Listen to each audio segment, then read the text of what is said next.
সঙ্গে আছে আমি আফরোজা সময় এবং আমার সঙ্গে আলোচনা করবার জন্য রয়েছেন দুজন অতিথি। আসলে আর অতিথি বলাটা ঠিক সমীচীন কতখানি হচ্ছে আমি জানি না। অধ্যাপক শামীম রেজা রয়েছেন এবং রয়েছেন অধ্যাপক মইনুল ইসলাম। মইনুল ইসলাম, আমি আপনাকে দিয়ে এই আলোচনাটার একটু সূত্রপাত করতে চাই এভাবে যে সত্যিকার অর্থেই সারা দেশে আমাদের সকলেরই মনের মধ্যে একটা জুজুজে ডাক ছিল, না জানি কত বড় সহিংসতা হয়, কত ভয় শঙ্কা পাড়ি দিয়ে অবশেষে সত্যি এটা সহিংসতা মুক্ত নির্বাচন হলো। এটা একদিকে স্বস্তির, কিন্তু এই নির্বাচনে যেই রায় যেভাবে উঠে এসেছে, জামায়াতের যে আসন আমরা দেখতে পাচ্ছি 11 দলীয় জোট 77টি পেয়েছে, যেটা ইতিহাসে সর্বোচ্চ এখন পর্যন্ত। তো এই যে রায় উঠে এলো বিভিন্ন বিভিন্ন পকেটেও আমরা দেখেছি ভিন্ন ভিন্ন এবারে কিছু চিত্র। এই রায়ে কোন কোন ফ্যাক্টর কিভাবে কোথায় কোন ভূমিকা রাখলো, মানে একটা রুব্রিক যদি আমরা জানতে চাই, আমি বিশেষ করে বিএনপির ভোটটা নিয়ে আপনার কাছে জানতে চাইবো অধ্যাপক ইসলাম। ধন্যবাদ আপনাকে।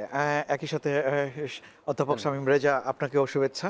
তো যে প্রশ্নের অবতারণ আপনি শুরুতে করলেন যে আমরা আসলে একটা সহিংসতা মুক্ত নির্বাচন পেয়েছি, যদি আপনি তুলনামূলক আলোচনা করেন ছোটোখাটো বিষয় বাদ দিলে বাংলাদেশে এই মুহূর্তে যে এরকম একটা সুন্দর নির্বাচন হবে, এটি আমাদের কাছে প্রত্যাশিত ছিল এবং আমি বলবো যে একটা গ্রহণযোগ্য একটা নির্বাচন আমরা পেয়েছি। এখন এই নির্বাচনের যে ফলাফল আমরা দেখতে পেলাম যে কিন্তু তার আগে আমি বলতে চাই যে এই নির্বাচনের সাথে যুক্ত যারা ছিলেন, আইন শৃঙ্খলা বাহিনী থেকে শুরু করে সরকার, নির্বাচন কমিশন, সবাই যার যার দায়িত্বটা সঠিকভাবে পালন করেছেন বলেই এরকম একটা পর্যায়ে আমরা পৌঁছেছি। তো এর মধ্যে কিছু যে শর্টকামিংস নাই তা নয়, সেগুলো হয়তো পরবর্তীতে অ্যাড্রেস করা যাবে। কিন্তু আপনার দ্বিতীয় প্রশ্নের শুরুতে যদি আমি বলি যে আপনি যেহেতু বলেছেন যে ফলাফলটা যেভাবে দেখতে পেলাম, এবং ফলাফলে দেখতে পাচ্ছি যে বাংলাদেশ জাতীয়তাবাদী দল তারা সংখ্যাগরিষ্ঠ আসনে ইতিমধ্যেই তারা অর্জন করে ফেলেছেন এবং সেক্ষেত্রে তারা সরকার গঠন করবেন। তো এখন এর পাশাপাশি জামায়াতে ইসলামী, বাংলাদেশ জামায়াতে ইসলামীও কিন্তু তাদের যে পূর্বের যে রেকর্ডটা যদি দেখি, আমরা যদি দেখি, সেখানেও কিন্তু দেখা যাচ্ছে যে তাদের আসন সংখ্যায় একটা বড় পরিবর্তন এসেছে। এবং মূল বিষয়টা যেটি দাঁড়াচ্ছে যে আসলে বিএনপি এবং জামায়াত তাদের ইলেকশনের আগে আমি বলবো যে নাগরিকদের সাথে কতটুকু জনসম্পৃক্ততার সাথে যেতে পেরেছে। এখন আপনার যে প্রশ্নটা, এই প্রশ্নটার উত্তরটা কিন্তু অনেক জটিল ডাইমেনশন দিয়ে দেখা, কারণ কি কি প্রভাবক এখানে কাজ করেছে। যেহেতু আপনি সুনির্দিষ্টভাবে বিএনপির কথাটি বলেন, আমি প্রত্যেকটা রাজনৈতিক দলেরই এজেন্ডাগুলো দেখছিলাম, ইশতেহারটা দেখছিলাম যে বিএনপি কি বলছে, জামাত কি বলছে, এনসিপি কি বলছে, এবং বা অন্যান্য যে দলগুলো আছে তাদের আপনার ইশতেহারগুলো আমি দেখছিলাম। তো মোটা থেকে যদি, যেহেতু আপনি বিএনপির কথা আমাকে বললেন, যে আমি বিএনপি যেহেতু বাংলাদেশের একটা সবচেয়ে গুরুত্বপূর্ণ রাজনৈতিক দল, এই মুহূর্তে সরকারে তারা আসছে, তাদের অতীতে সরকারে থাকার তাদের একটা অভিজ্ঞতাও ছিল, এবং সে প্রেক্ষাপটে আমার কাছে মনে হয়েছে তারা যে প্রতিশ্রুতিগুলো দিয়েছে, যে তারা বলতে চাচ্ছে যে সবার আগে বাংলাদেশ, তাহলে এই বাংলাদেশের জায়গাতে একটি হচ্ছে অভ্যন্তরীণ জায়গায় চিন্তা করা, আরেকটি হচ্ছে বৈশ্বিকভাবে চিন্তা করা, যে আমি আন্তর্জাতিক ক্ষেত্রেও যদি যান যে প্রায়োরিটি ইস্যুটা কোথায়, মানে জনগণ তো ভোট দেবে কিসের প্রেক্ষাপটে, আমরা প্রত্যেকেই দেশের নাগরিক। তো এই অবস্থায় যদি মনে করি যে আমার ওন কান্ট্রি, নিজের কান্ট্রির প্রায়োরিটি ইস্যুগুলো কী কী আছে, তো সেক্ষেত্রে প্রেক্ষাপটে যদি তাদের এজেন্ডার যেগুলো দেখে নির্বাচনী অঙ্গীকার যেই জায়গাগুলো করেছিল, সে জুলাই গণঅভ্যুত্থানের পর যেই অবস্থানটা হচ্ছে, প্রথম জায়গাটা ছিল যে তারা বলেছে যে ভোটের মর্যাদাটা রক্ষা করতে হবে। অর্থাৎ অতীতে আমরা ভোটের মধ্যে দেখতে পেয়েছি বিভিন্ন ধরনের অসামঞ্জস্যতা, এবং যেটা আসলে শৃঙ্খলাময় ছিল না। তো সেখানে ভোটের মর্যাদা, নাগরিকের যে ভোট দেওয়ার যে সক্ষমতার জায়গাটা এবং সেদের পছন্দকে বেছে নেওয়ার জায়গাটা, সেটিতে একটা গুরুত্ব এই দিয়েছে। জিনিসগুলোর পাশাপাশি আমার একটু কৌতূহল আছে, সেটা হলো কি ইশতেহার তো প্রতিবারই দেওয়া হয়, সব দলই দেয়, কিন্তু এবারের বাস্তবতা, আমি জাস্ট প্রশ্নটা যদি একটু আপনাকে আমি সাবস্টিটিউট করছি, আপনার যে জায়গাটা, না আমার প্রশ্নটা শেষ করিনি, করলে হয়তো আপনি পুরোটা নিয়ে বলতে পারেন, যে এবারে কি শুধু তাদের দেওয়া ইশতেহারই একটা গুরুত্বপূর্ণ ভূমিকা অঙ্গীকারের কারণে ছিল, নাকি আসলে তাদের বিপরীতে যে পক্ষ রয়েছে, মানে এসপার কি ওসপারে যেতে গেলে বা আপনার যে অপশন, আপনি আসলে বিকল্প হাতে যা আছে বিকল্পহীনতার সমান বলেও কি ভোট ওইদিকে বেশি গেল কিনা, এটাও একটু বুঝতে চাই। আমি কিন্তু আপনাকে বলেছি অনেকগুলো ফ্যাক্টর দিয়ে যায়, আপনি আমাকে উত্তর থেকে আরেকটা প্রশ্নের দিকে নিয়ে গেছেন, অবশ্যই আপনি যে নিয়েছেন ঠিক আছে, সম্পৃক্ত করেন, কিন্তু আমি কিন্তু বলছি ধাপে ধাপে। একটা হচ্ছে গুরুত্বপূর্ণ ইশতেহার, এবং নাগরিক প্রথম দেখবে যে আপনি ভোটে আমার জন্য, আমি যখন একজন ব্যক্তি হিসেবে চিন্তা করি, প্রথম প্রায়োরিটি হচ্ছে যে আপনি কি করতে চান, আপনি আপনার সক্ষমতা আছে কিনা বা আপনার সেই ক্যাপাবিলিটি আছে কিনা, আমি কেন আপনাকে ভোট দিব, সেটি হচ্ছে প্রথম জায়গা। আপনি যে দ্বিতীয়টা যেটা বলছেন ওইটা তো আরেকটা প্রভাবকের জায়গা থেকে, অবশ্যই আমি পছন্দকে বেছে নেওয়ার একটা জায়গা, আমি কাকে নিব না নিব। কিন্তু আমি যেটা শুরুতে যেটা বলছিলাম, কারণ ওইটা আমি কমপ্লিট করতে পারিনি, ওটা আগে আমি সম্পূর্ণ করি, তারপরে আপনার ওখানে যাই।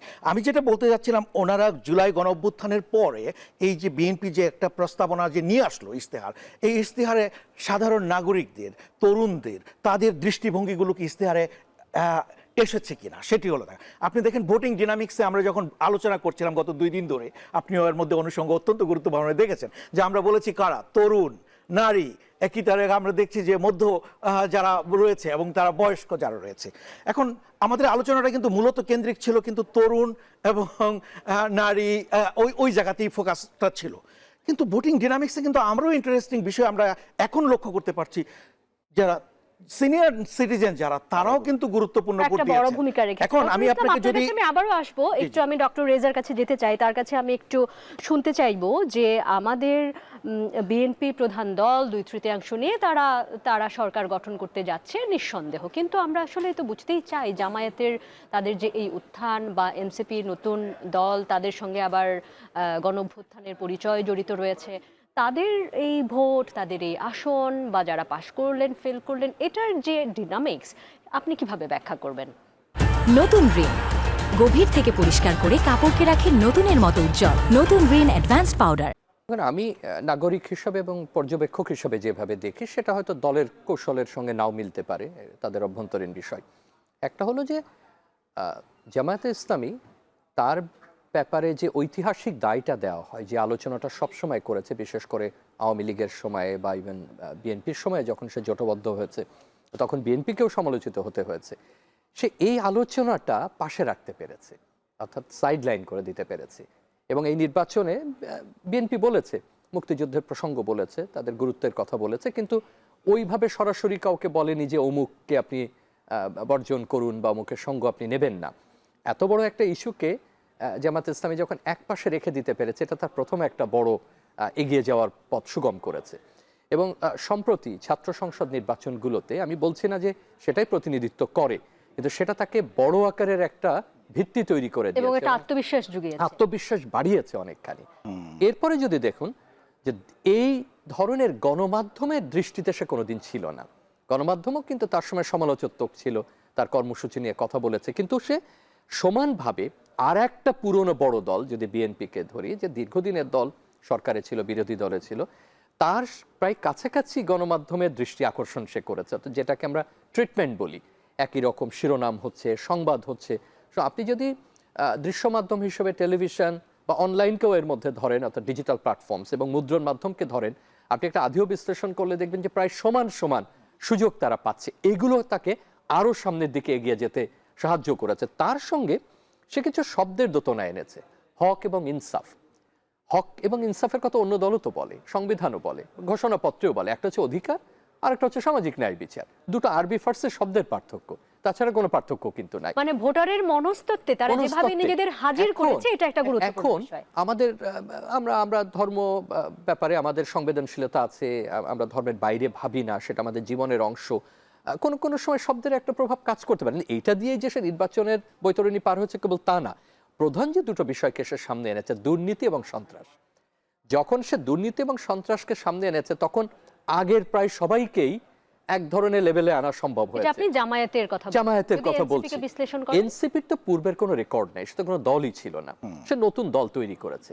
এখন নতুন দলের শুরুতে তার প্রতি যে উচ্ছ্বাস ছিল মানুষের, এমনকি যে ওই দল করে না, তারও একটা ভালোবাসা, একটা উচ্ছ্বাস, আমাদের সন্তান সমতারা এত বড় একটা অভ্যুত্থানের পরে, এত জীবনের বিনিময়ের পরে, কিন্তু সে যখন জোটবদ্ধ হয়েছে, তখন তার আদর্শিক অবস্থান নিয়ে কিন্তু প্রশ্ন উঠেছে।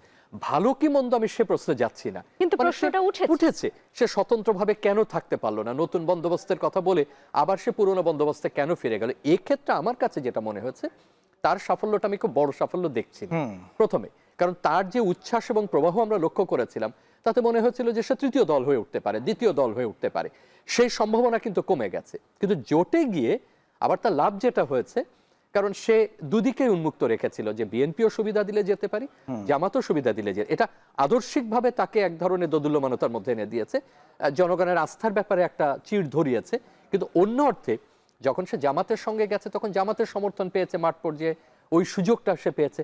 জামাত উপকৃত হয়েছে না এনসি উপকৃত হয়েছে এটা পরে, কিন্তু যেটুকু সাফল্য তার এখন পর্যন্ত এসেছে আমি মনে করি একটা হলো এই ব্যক্তিদের ভাবমূর্তি যারা নির্বাচিত হয়েছেন তাদের কিন্তু একটা পরিচিতি তৈরি হয়েছে, তারা কেউ কেউ সরকারে ছিলেন, কাজ করেছেন, গণমাধ্যমে তার অত্যন্ত পরিচিত মুখ, সামাজিক মাধ্যমে তার অত্যন্ত সরব, এবং তার যে প্রজন্ম তারা প্রত্যেকেই তাদের সঙ্গে একভাবে আপনি বলতে পারেন মনস্তাত্ত্বিকভাবে যুক্ততা বোধ করে, এটা একটা। এবং সবকিছু মিলে যে অভ্যুত্থানটা হলো তার প্রতিও তো একটা কৃতজ্ঞতা আছে, যে সব মিলে আমি মনে করি যে তারা এই সুযোগটা পেয়েছে। আপনার কাছে আবারও আসবো, এর বাইরেও আপনি যদি কিছু যোগ করতে চান পরে শুনবো, তার আগে এখন ডক্টর ইসলাম, আপনি বলছিলেন বিএনপির ইশতেহার এবং তাদের দেওয়া যে অঙ্গীকার সেটা একটা অন্যতম গুরুত্বপূর্ণ ভূমিকা রেখেছে। এর বাইরে আর কি রয়েছে আপনি যদি ছোট করে আমাদের একটু পয়েন্ট আকারে বলেন। এর বাইরে আপনি দেখেন, মানে যে জিনিসটা আলোচনা করছিলাম যে একজন ব্যক্তি যখন ভোট দেয় তার তো কতগুলো ইন্ডিকেটর চিন্তা করে যে কেন আমি এই দলটিকে ভোট দেবো। এখন কিছু ভোটার আছে একদম দলের প্রতি একদম হ্যাঁ বাধ্যগত বা অনুরক্ত, সেটি একটা ব্যাপার। দেখেন যে সাবেক প্রধানমন্ত্রী খালেদা জিয়া উনি প্রয়াত হয়েছেন। খালেদা জিয়ার প্রতি বাংলাদেশের এমন কোনো মানুষ নেই যে মানুষের প্রতি এখন তার যে একটা আস্থা নাই। এখন খালেদা যদি বেঁচে থাকতেন আমার তো মনে হয় বিএনপির আরও হয়তো বা বেশি কিছু সম্ভাবনা ছিল। এখন দেখেন যখন ভোটিং ডিনামিক্সে চিন্তা করেন যে এই ভোটের মধ্যে কারা নারী ভোটার, তাদের অংশগ্রহণের মাত্রাটা কেমন ছিল, তারা কাকে পছন্দ করেছে। বিএনপির যেটা আমি বলেছিলাম যে কেন গুরুত্বের সাথে আমি ইশতেহারটা দেখতে চাই, যে ইশতেহারের মধ্যে আমি যে কমিটমেন্ট করছি, আপনি যেটা রাইটলি বলেছেন যে অনেক ক্ষেত্রে আমি কমিটমেন্ট করি বাস্তবায়ন করি না, সেটি হচ্ছে পরের বিষয়, কিন্তু আমি নাগরিককে কি প্রত্যাশাটা দিচ্ছি, আমি কি চাই। তারা এখন বলেছেন যে এই যে ইয়তদের আনএমপ্লয়মেন্টের জায়গাটা জব তৈরি করবে, বিএনপি একটা বড় ধরনের জায়গা তৈরি দেখিয়েছে যে আমাদেরকে, যে আমরা ইয়তদের জন্য যুবদের জন্য জব তৈরি করব। তো ঠিক একইভাবে দেখেন যে ওদের যে কর্মমুখী শিক্ষার কথা বলছে, কারণ এই মুহূর্তে বাংলাদেশের জন্য অত্যন্ত প্রায়োরিটি ইস্যুগুলো কি। তো আপনি যদি প্রতিশ্রুতিগুলো দেখেন ভিতরের এজেন্ডা, আমি সব আলোচনায় যাচ্ছি না, কারণ কেউ 41টা কেউ 51টা কেউ প্রায়োরিটি ভাবে করেছে, কিন্তু এর মধ্যেও যদি খুঁজতে হবে যে একজন নাগরিক যে আসলে আমি কি করতে চাই। আমাদের দেশে দরকার সুশাসন, এবং সেই জায়গা থেকে এবং ন্যায় বিচার দরকার, ন্যায্যতার দরকার। যে কারণে এই বিপ্লবটা ঘটলো, এই বিপ্লবের এসেন্সটাকে আমাকে তো ধারণ করতে হবে। আমার কাছে মনে হয়েছে যে বিএনপির যে প্রতিশ্রুতি, যে অঙ্গীকারের যে জায়গাটি, এটি নাগরিককে আপিল করার মতো, অর্থাৎ শিক্ষিত লোকজন যারা রয়েছেন, একই সাথে তারা আরেকটা বলবো যে আমি তারেক রহমান যখন চলে আসলেন দেশে, উনি কিন্তু গ্রাসরুটসে যে দ্রুত কানেক্ট করার যে জায়গাটা, আগে কিন্তু লন্ডনে ছিলেন তখন কিন্তু অনলাইনে কথা বলেছেন, উনি কিন্তু ফিজিক্যালি যখন গেলেন সেখানে কিন্তু প্রচুর মানুষের একটা সম্পৃক্ততা এসেছে, এবং উনি কিন্তু উই দিয়ে সবাইকে চিন্তা করেছেন। যে অ্যাপ্রোচটা প্রথম কিন্তু ধরেন উনি বলছে সবাইকে নিয়ে উনি আগাতে চান। হয়তো বিএনপি জয়ী হয়েছে এই নির্বাচনে, আমি কিন্তু চিন্তা করছি সামনের সরকারে কিভাবে সবাইকে ইনক্লুসিভভাবে চিন্তা করা যায়, সেটি একটা জায়গা হচ্ছে। এখন জনগণের জায়গা থেকে যেটা মনে হয়েছে যে আমাদের এই মুহূর্তের যে প্রায়োরিটির জায়গাটা, ধরেন যে আমাদের নিরাপত্তার জায়গাটা দরকার, উনি তারেক রহমান তার বক্তব্যের মধ্যে অ্যাড্রেস করেছে যে ফার্স্ট প্রায়োরিটি কি হবে, এবং সেই জায়গায় তো দুর্নীতি বৈষম্যের যে জায়গাগুলো কিভাবে হবে। তো এগুলো ধরেন আমরা সামনে আধুনিক জায়গা থেকেও চিন্তা করছি, ডিজিটাল এই টেকনোলজির মধ্যে আমরা কিভাবে আগাবো, খাত ধরে ধরে বিভিন্ন জায়গায় তাদের বলেছেন। এবং ধরেন শিক্ষার ক্ষেত্রে, আমি যেহেতু শিক্ষার সাথে যুক্ত রয়েছি, কোনো সরকার কিন্তু কোনো রাজনৈতিক দল কি বলেছে যে জিডিপির কত পার্সেন্ট বরাদ্দ থেকে, এই প্রথম তারা একদম সুনির্দিষ্টভাবে বলেছে জিডিপির 5% অবশ্যই শিক্ষায় দিবে। এবং ধরেন যদি আমি শিক্ষক হিসেবে যদি মনে করি, আমি তো এতদিন ধরে বলে আসছি, কেউ তো বলছে না সরাসরি। এখন হ্যাঁ আপনি বলতে পারেন আমাদের নীতিতে থাকে, বাস্তবায়ন হয় না, কিন্তু প্রতিশ্রুতি দিয়েছে শিক্ষাতে কি করবে, স্বাস্থ্যে কত বিনিয়োগ করবে, এই জায়গাগুলো কিন্তু আমার মনে হয় কি, ধরেন একজন নাগরিক হিসেবে যখন ভাবি যে হ্যাঁ আমরা দেখতে চাই যে এই জন্য একটা প্রয়োগ যাতে। নিঃসন্দেহে ডক্টর ইসলাম, আপনি যে অঙ্গীকারের কথা যেগুলো টেনে আনছিলেন, গুরুত্বের যে জায়গাটা আপনি দেখছিলেন, নিঃসন্দেহে এটা গুরুত্বপূর্ণ বলে আমার মনে হয় বাকিরা যারা আপনাদের মতো শিক্ষিত সমাজের অন্তর্ভুক্ত তারা অবশ্যই মনে করবেন। কারণ আমাদের আবার এটাও মনে রাখা দরকার যে দেশে আমাদের ভোটের ক্ষেত্রে মার্কায় আগে আসে, ইশতেহারে কে কি লিখলেন বা কতখানি লিখলেন না, হয়তো আপনাদের মতন যারা বিশেষজ্ঞ রয়েছেন তাদের জন্য এটা খুব গুরুত্বপূর্ণ। আমরা এর বাইরে আমরা আসবো, আমাদের সময় আসলে শেষের দিকে আরো দু একটা বিষয় আমরা একটু কভার করতে চাই। সেখানে আপনিও বলছিলেন, আলোচনা এসছিল একটু পরোক্ষে এসছিল, যে যারা দুই দলেরই বড় অনেক মুখ, যাদেরকে আমরা বলি হেভি ওয়েট বা স্বতন্ত্রও এরকম রয়েছে হেভি ওয়েট, যারা হয়তো হেরে গেছেন। আবার এমনও আমরা দেখছি যারা অতটা ক্যাম্পেইনের সময় প্রণিধানযোগ্য ছিলেন না, জিতে যাবে বলে অতটা মনে হয়নি, তারা এরকম জিতে গেছেন। তো এই যে ব্যক্তির মহিমা বা ব্যক্তির ইমেজ, সেটা কিভাবে এই নির্বাচনে হেভিওয়েটকে হারতে বা জিততে ভূমিকা রাখলো? ছোট করে আমরা শুনতে চাই দুজনে। আমার মনে হচ্ছে এই নির্বাচনে প্রধানত দল এবং প্রতীক কাজ করেছে। সেটা যারা জামাতের প্রতি আস্থা রেখেছেন তারা ওই দাঁড়িপাল্লা জামাতেই আস্থা রেখেছেন। এনসিপির ব্যাপারটা আগেই ব্যাখ্যা করেছে যে জোটে গেছে নতুন, তাকে ভিন্নভাবে ব্যাখ্যা করতে হবে এখানে। আবার বিএনপির ক্ষেত্রেও দীর্ঘদিনের পরিচিত দল সে, এবং তার মার্কা অত্যন্ত পরিচিত। বাংলাদেশের 2-3টা মার্কার মধ্যে তারটা গুরুত্বপূর্ণ। ওই মার্কা পাওয়ার জন্য আবার অনেক সময় বিভিন্ন সময় নিজের দ্বন্দ্ব দেখা দিয়েছে দলগুলো। তার প্রতি দীর্ঘদিনের আস্থা আছে। দল যেটা উনি বলছিলেন, তারেক জিয়া যেটা করেছেন, তিনি দলটাকে, আমি অন্য গণমাধ্যমে বলেছিলাম যে একটা টোটাল ক্যাম্পেইনের চিত্র দিতে পেরেছেন। টোটাল ক্যাম্পেইন আপনি গণমাধ্যমের একজন মানুষ হিসেবে বোঝেন যে যতগুলো এভিনিউতে মানুষের সঙ্গে কথা বলা যায়, যতভাবে বলা যায়, একটা সামগ্রিক চিত্র। এটাতে হয় কি যে ব্যক্তির ভাবমূর্তির চাইতে দলের একটা সামগ্রিক ভাবমূর্তি বেশি প্রতিষ্ঠিত হয়। কিন্তু নির্বাচনে এবং আসন ভিত্তিক নির্বাচনে, যেটা স্থানীয় নির্বাচনে আবারও দেখবেন যখন সামনে আসে, যে এমন এমন ব্যক্তি পৌর নির্বাচনে বেরিয়ে আসেন বা কাউন্সিলর হন বা আগেকার দিনে চেয়ারম্যান মেম্বার হতেন, আপনি চিন্তাও করতে পারবেন না, দল কোনোভাবে ঠেকাতে পারবে না তাকে, কারণ তিনি এলাকায় অসাধারণ জনপ্রিয়। তো সেটা এই জাতীয় নির্বাচনে খুব বেশি হয়নি। আবার আপনি যেটা বললেন, একটু আপসেটিং ঘটনাও ঘটেছে যে এতদিন ধরে উনি হতেন, এইবার পারলেন না, বাস্তবতা অন্যরকম। আবার এমনও হয়েছে যে যাকে হেভিওয়েট বলি আমরা, কোনোদিন হারে না, দল খুব আস্থা রাখে, এমন ব্যক্তিও হেরে গেছেন। এটা ঘটে, এটা এতগুলো আসনের মধ্যে হতে পারে। এটা সময়ের উপরে নির্ভর করে, পরিস্থিতির উপর নির্ভর করে, দলের সামগ্রিক ভাবমূর্তির উপরে নির্ভর করে। যেমন যদি একটু সময় থাকে, আপনি একটু আগে যখন জামাতের কৌশলের কথা বলছিলেন, আমার মনে হয়েছে যে সে একটা ইমেজ তৈরির চেষ্টা করেছে দলের, প্রত্যেকটা ব্যক্তিকে ধরে না, যে দেখো আমাকে একটা সুযোগ দাও, সমবেতভাবে দলটা মানুষের কাছে এবং কিভাবে আমাকে দেখা সুযোগ দাও। এই কথাটার অর্থ হচ্ছে, দেখো এর আগে দুর্নীতিতে তো অমুক অমুক এই করেছে, অমুকের সময় তো সন্ত্রাস সে সমাধান করতে পারেনি, আমি তো কখনো ছিলাম না, আমাকে যখন সুযোগটা দাও, তার মানে কি আমার দল এবং দাঁড়িপাল্লাকে একবার দেখো না। ধন্যবাদ ডক্টর রেজা। ডক্টর ইসলাম, আপনি কি এই নিয়ে কিছু যোগ করতে চান? এই যে আমরা অনেক সময় বলি ব্যক্তির একটা ইমেজ থাকে, অনেক সময় যেই জায়গায় যে আসনে নির্বাচনটা হচ্ছে, দেখা যায় যে আসলে অনেক সময় দলকে ছাপিয়ে, মার্কাকে ছাপিয়ে কোনো ব্যক্তি অনেক বেশি প্রণিধানযোগ্য হয়ে ওঠেন। এই নির্বাচনে আপনার এই ধরনের কোনো এরকম ঘটনা তো ঘটেছে, আপনার চোখের সামনে ঘটেছে। এবং দেখেন, আমি একদম স্পষ্ট একটা উদাহরণ দিই। বিএনপিতে দীর্ঘদিন কাজ করেছেন রুমিন ফারহানা, এবং দেখেন রুমিন ফারহানা কিন্তু নমিনেশন পায়নি শুধুমাত্র দলীয় ওই জোটগত অবস্থান থেকে। তো রুমিন ফারহানা তো মার্কা দিয়ে ভোট জয় না। আপনি যে শুরুতে আমাকে বলেছিলেন যে শিক্ষিত মানুষরা তো আসলে, যেভাবে আপনি কথাটা বলেছিলেন, আমি এটার মানে একটু ব্যাখ্যা করে একটু ভিন্নভাবে বলি। রুমিন ফারহানা তো মার্কা নিয়ে ওইভাবে দলীয় প্রতীক ছিল না তার মানেটা কি? ব্যক্তি ইমেজ কিন্তু অত্যন্ত গুরুত্বপূর্ণ। এখন আমাদের বাংলাদেশ সেই পূর্বের অবস্থায় নাই। এখন দেশের আগে অশিক্ষিত মাত্রা ছিল, এখন শিক্ষার হার অনেক বেড়েছে, মানুষ অনেক বেশি সচেতন হয়েছে। প্রতিদিন আপনার সম্পর্কে আমার সম্পর্কে কিন্তু তাদের অ্যাসেসমেন্ট করার এক ধরনের একটা বিষয় চলে আসছে। এখন রুমিন ফারহানা ব্যক্তিগতভাবে আপনি বলেন হয়তো বা বিএনপির সাথে যুক্ত ছিল, দল থেকে বের হয়ে যখন তাকে নমিনেশন দিল না, উনি কিন্তু স্থানীয় মানুষ কিন্তু তাকে পছন্দ করেছে। এখন এই সংসদ নির্বাচনটা তো অবশ্যই জাতীয় নির্বাচন, কিন্তু পাশাপাশি কিন্তু আপনার লোকাল স্থানীয় পর্যায় থেকে আসবে। স্থানীয় মানুষকে আমি কাদেরকে নমিনেশন দিচ্ছি?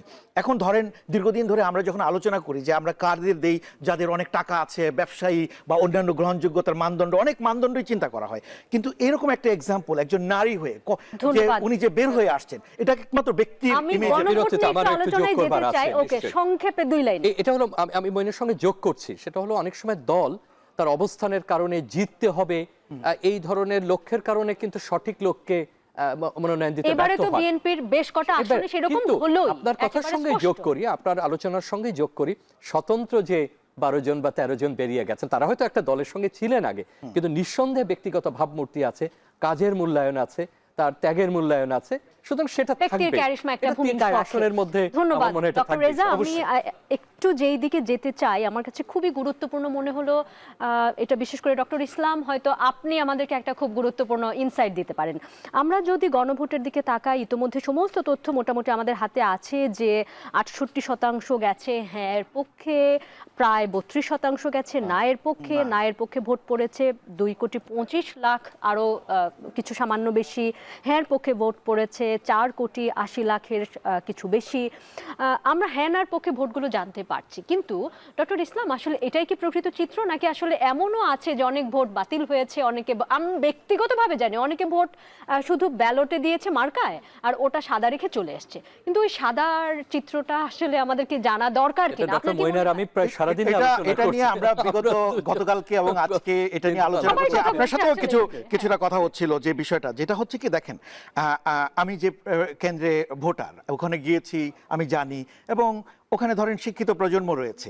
এখন সবাই যে ধরেন হাতে দিবে বা নাতে দিবে, তার একটা বিকল্প আরেকটা অপশন রাখা উচিত ছিল যে কোনোটি না, যদি আমাকে যদি একজন সার্ভের যদি মনে করেন যেহেতু গবেষণার সাথে যুক্ত, সেক্ষেত্রে আপনি কিন্তু অপশন আমাকে দুটোর মধ্যে কনফাইন করে দিলেন। এখন এমনও ভোটার রয়েছে যিনি এই দুটোর কোনোটিই দেয় না, এবং দেখেন কোনো জায়গায় কিন্তু আমরা ফেসবুক বা বিভিন্ন সোশ্যাল মিডিয়ার কারণে দেখতে পেয়েছি যে এই দুজনের কোনোই না, ওখানে নিজে উপরে লিখে রেখেছে ওনার একটা মার্কা এবং বিভিন্ন শব্দ চয়ন করেছে, এই জিনিসগুলো দেখেছি। এখন আমাদের যে জায়গাটা ধরেন যে নির্বাচন কমিশনের যেটা দপ্তর থেকে তারা যে বলল যে 60.26% গণভোট নির্বাচনে পড়েছে, এবং হা ভোট যেটা 4,80,00,000 আর না ভোট বলছে 2 কোটি।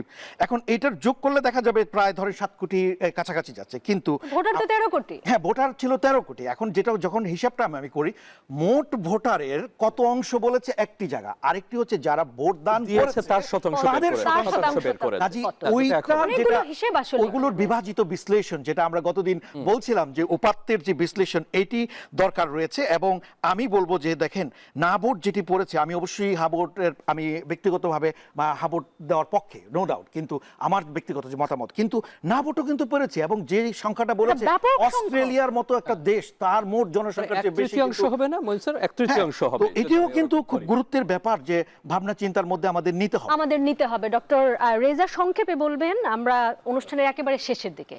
দেখুন, হ্যাঁ তো জয়যুক্ত হয়েছে, কপাল ভালো যে কণ্ঠভোটে জয়যুক্ত হয়নি আগের সংসদের মতো, যে কোনো আলোচনার দরকার নেই, কণ্ঠভোটে পাস। আমরা ভোট দিয়েছি, নার পক্ষেও ভোট পড়েছে, হ্যাঁ বেশি পড়েছে, সেটার শতাংশ নিয়ে আলোচনা হবে। আমি আমার পূর্বের আলোচনাতে একটু স্থির থাকবো, মানে পূর্বের বলতে অন্যত্র বলেছিলাম, সরকার যে হ্যাঁ ভোটের পক্ষে প্রচারণা করেছিলেন সেটা সরকার একটা যথার্থতা দিয়েছিলেন যে আমি পারি, কিন্তু আমি এখনো বলবো হ্যাঁ জয়যুক্ত হবার পরেও যে এই সচেতনতামূলক কাজ না করা উচিত ছিল যে হ্যাঁ মানে গণভোটের পক্ষে বলা, কারণ আমি জনগণের এজেন্সিতে বিশ্বাস করি। এখানে আপনারা যে এজেন্সির কথা বলছেন বা এটা যে একটা খুবই গুরুতর ব্যাপার, এখানে একটু আমি আপনাদের দুজনেরই ছোট করে ইনসার্ট চাইবো। আপনারা ভোট দিতে গেছেন, আপনারা দেখেছেন যে হ্যাঁ এবং নায়ের সময়, আমি যদি আশা করি ভুল না বলে থাকি, হ্যাঁতে বলা হচ্ছে তুমি টিক চিহ্ন দাও, নাতে বলা হচ্ছে তুমি ক্রস চিহ্ন দাও। ভোটারের সাইকোলজিতে, তার মনোজগতে এইটা কোনো ইম্প্যাক্ট রাখলো কিনা, আর এটা মিস ট্রিটমেন্ট হলো কিনা, এটা বৈষম্যমূলক একটা আচরণ হলো কিনা? কথা মনের কাছে যাবার আগে, এটা কিন্তু আমি একাধিক গণমাধ্যমে নির্বাচনের আগেও বলেছি যে এটা একটা প্রচারণারও নীতি আছে, সেই নীতির বাইরে চলে গেছে। আমি আগেই বলেছি যে সরকার করেছেন, দলগুলো এটা নিয়ে উচ্চবাচ্য করেনি, আমরাও মেনে নিয়েছি যে ঠিক আছে, সরকার বলছেন তার ম্যান্ডেট, সে করতে চায়, সে করতে পারে, এটার আইনগত বৈধতা দেবার। আরো অনেক ঝুঁকি আছে যেগুলো পরে আলোচনা করব, তার সঙ্গে সরকারি কর্মকর্তা, ব্যাংক কর্মকর্তা, বেসরকারি সংস্থা, এমনকি চ্যারিটেবল অর্গানাইজেশনও কাজ করেছে। আমরা ভবিষ্যতে তাদেরকে নিরপেক্ষ রাখতে পারবো কিনা, মানে সরকারের এই ক্ষেত্রে তো নিরপেক্ষতা রইল না, কিন্তু মানে এই জিনিসটাকে আপনি কিভাবে দেখবেন? একটু বলি, এই কারণে নিরপেক্ষতার প্রশ্ন আসছে যে যাদেরকে আপনি আজকে গণভোটকে নিরীহ মনে করে তাদেরকে যুক্ত করছেন, তারা পরবর্তীতে যে জাতীয় নির্বাচনে হস্তক্ষেপ করবেন না এর নিশ্চয়তা থাকে। ডক্টর রেজা 10 সেকেন্ডে আপনি শেষ করবেন। আমার কথা হলো যে আপনি যে প্রসঙ্গ উল্লেখ করলেন এটি আমি মনে করি ত্রুটিপূর্ণ। হ্যাঁ ঘরে টিক দিয়ে রাখা, নার ঘরে ক্রস করে আমাকে সিল দিতে বলা, এটা জনগণের সার্বভৌমত্বকে, জনগণের এজেন্সিকে অবমূল্যায়ন করা। অনেক ধন্যবাদ ডক্টর ইসলাম।